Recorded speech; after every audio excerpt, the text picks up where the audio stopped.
Hey everybody, welcome to episode 2 of Truth Be Told. Truth be told, We are determined to tell the truth. every day, every day. And today's episode, we want to talk about boundaries, the importance of boundaries in your life. Yeah, And there's different types of boundaries, but we have to have them. yeah, Have to have them. absolutely. So our first one we're going to talk about within boundaries. We kind of got 3 of them that we're going to talk about today, and we're going to start with self boundaries. So basically, keeping yourself in line. Yes. Do you have any input on that? Yes. Self boundaries are huge for me because I like to be helpful, and sometimes a lot of times, let me tell the truth, I put other people's needs and, whatever in front of my own. And then I find myself like scrambling, trying to do the things that I need to do. And so I have to set up a boundary like with friends, with family, with my kids. Like, today you're going to focus on you and do what you need to do, Right. and let other people focus on them. So that's big for me. Right. And 2, like, you know yourself and you know how you get out of balance sometimes with certain things. So with boundaries too, one of the big key words is balance, Yes. of maintaining the proper balance that you need in your life so that you can function at your highest level. Me personally, I'm a video game player. I always have been. My wife's a loving book reader. That's not my thing. I play video games. I read. Right. So what I have noticed is that if I spend too much time playing my video games, that my life gets out of balance because I won't be spending enough time with my wife and my family, upstairs. I come downstairs and kind of do my gaming. But it also can start to affect my passion for work. Like, I've noticed if I get addicted to a certain game, that when I'm out, I do landscape. When I'm out mowing or something like that, and I might cut my day short just so I can come home and play my video game because I've been enjoying it so much. And that's okay time to time. But, I have to keep those boundaries in place for myself so that I can do the things I need to do as a man and a provider for my family, and just stay focused. But I have found that just keeping that balance, it enriches your life and keeps you kind of focused and centered, and it keeps you in a place where you're able to be the best you. Yeah. I totally agree. And not saying that you can't enjoy yourself, and not saying in my case that you can't be helpful, but like you said, balance. Keyword balance. And in my case, like, always trying to solve everybody's problems, then I run myself in the ground, and I'm not like the best person to be around at that point. Right. And so the self boundaries help me to be at peace within myself and to stay energized and just be a better person. Right. And by all means, sometimes take the times to be selfish. Oh yeah. And enjoy your video games or your books or whatever it may be that you do. Take those times for yourself, because who cares about being a cog in the machine and just doing the best human job you can? Like, enjoy your life. Enjoy your life. But just keep it in balance. Right. Right. You want to go into our second one? Sure.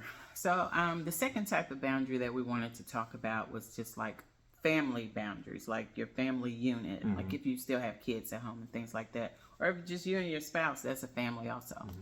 But so many things tug on us, especially when you have kids and they're like involved in sports or music or art, whatever it is that they may do. And then like you may have friends that you want to hang out with, or you're involved in things at church or things in the community, and so all these different things are just tugging on you for your time, your energy, and you have to keep your family intact and not, what I say, be ripping and running everywhere all the time. I noticed that when we say no to more things and everybody is rested, we all get along better. Our family culture, like the culture of our home, is happier and peaceful, and then there's more laughter and things like that. And let me say this too, you have to learn how to say no to things that sound good. Yeah, for sure. Because there's plenty of things that's like, yeah, we should sign the kids up for that, or yeah, we should do that. But what's the cost? Right. And I'll say, I'm gonna speak on the sports part of it. In general, most of our kids, from us and you guys, usually you got a kid that's good at some type of sport. Sometimes you don't, but in most cases, they got something decent going on, right? And nowadays in the world, like the children's sports have become so industrialized that it's, in my opinion, ridiculous. And they, not saying, if you're LeBron James when you're young, but there's so many people that have potential, but you can't risk your entire family off of, like, for example, within our at-home children here, our oldest is a girl, then we got 2 younger boys. And so the girls, she was the first one to like become like the little soccer star, become the little basketball star, the little track star.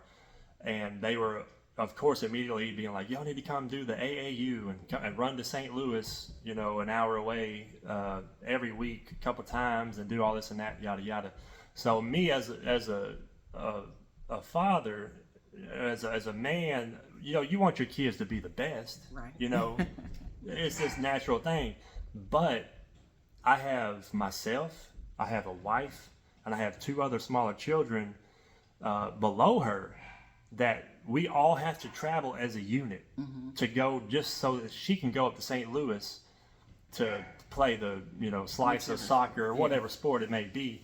And for me, it's not worth the sacrifice of all the. I'm spending her time, I'm spending my time, I'm spending 2 other kids' times that aren't involved in this sport, all for one person. And there may be a season that you do that, but you have to be careful not to get stuck chasing that stuff, right? Because you're wasting so much of your family's time chasing a dream, to be honest with you. And my personal opinion, professional sports don't pay enough to make that risk. And it's like probably like 1% get to go. I'm like, you're really gambling here. But keeping that balance in your family, right. It is super important, and not chasing all that stuff. Right. Every opportunity may not be the opportunity that's best for you and your family and the circumstance. And I'll even say this, and this is not to upset anybody, but there was even a time like when our kids were really small. I know personally, I would sometimes be at church like 4 times a week. And at first I enjoyed it, but then it just got to be, it was overcommitment. I couldn't, be the mother that I wanted to be, take care of my home, do other things, and be at church 4 times a week. And it was really hard. There was some guilt associated, with letting go of some of those things that I was involved in. But I was happier because I was rested and I could focus on some other things. And I still love the Lord as much as I always did. So anything can, steal your time or cause you to overcommit, even something that's good. Yeah, that was a big shift for us, because we were, like you said, we were at church like 4 times a week. We were leading the men's group, the women's group, the children's ministry, and the midweek worship service, things like that. And the kids were so little, they probably vaguely remember a little bit of it. But we were out of balance badly with that, which, in my opinion, God is most happy with us when we're in balance. Yeah. And even though we were doing a million things for the church, I think he was unhappy about the fact that we were doing that. And when he started telling us to kind of go a different direction, honestly, like as a, Christian person, we're raised, the thought of, we were doing the children's ministry, and then God said to stop doing it. And we were like, there's no one else to do it. And he was like, I don't care, basically. And that's hard to receive from God, because you're like, but it's the children, God. And I'm doing such this great work and sacrificing all this in your name, God. And the whole time he's like, no, you ain't. I said, sit down and shut your mouth. you know, and and don't let nobody do it until I say so. But you got to be willing to do that. Yeah. Honestly, you got to be willing to. But we found our family in a much better balance currently. Yeah. The way we roll. So, our third one we want to talk about here real quick is boundaries when bad pain has occurred. Yeah, when that's some kind of another bad situation has hit. That's a big one. And I want to say that a boundary is not the same as a wall. Right. So I was guilty of, if I got hurt or injured, you know, emotionally or whatever, I'm putting a wall up. And so then I had all these walls, and then I was encased inside of all these walls that I had built. And I was like, how did I get here? Now I realized I had put myself in that place. Yeah. And so then I realized that there's a difference between just building a wall where you're like, nope, you can't come over here. Whereas a boundary, you can still have some form of relationship. You can still have some form of communication, but it's within this realm that I can handle. That, you know, and the boundary can grow, you know, it can expand if things are going well, and it can also shrink, you know, if things are not going so well. But whenever we have pain, you know, it takes time to heal. Yeah. And sometimes you do have to, sometimes the boundary starts off really small because you can only deal with that person or that situation in small doses. You can.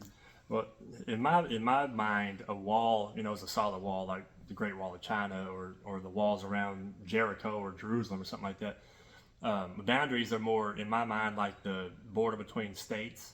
Like it's just an invisible line, but it's a certain line that you know not to cross and they know not to cross.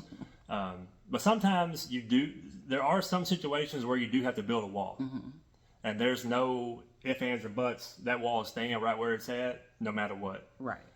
But in most cases, boundaries are more applicable because, like you said, they can give or take a little bit as you go. And if it was a person, for example, that may have hurt you or a relationship, if they begin to show consistent signs that it's better, then you might can ease in on your boundary a little bit and see, but you still have the power to put it back. Right. You know, but you have to monitor people and make them respect you and appreciate your way of living and your lifestyle. You do. And I also want to say that a boundary is not a form of punishment, but it's just protection for yourself. Right. So you can heal. Yeah. And with that, if you find yourself on the other side of somebody's boundary, you respect it. Yeah. The same way you want people to respect your boundaries, you have to do the same. You know, if you had some type of relationship with someone and all of a sudden you find that it's different, you know, you can ask questions or you know, what have you. But whatever this new boundary is, you have to respect it. Right. The same way you would want yours to be respected. Because it's easy to dish things out, but can you take it?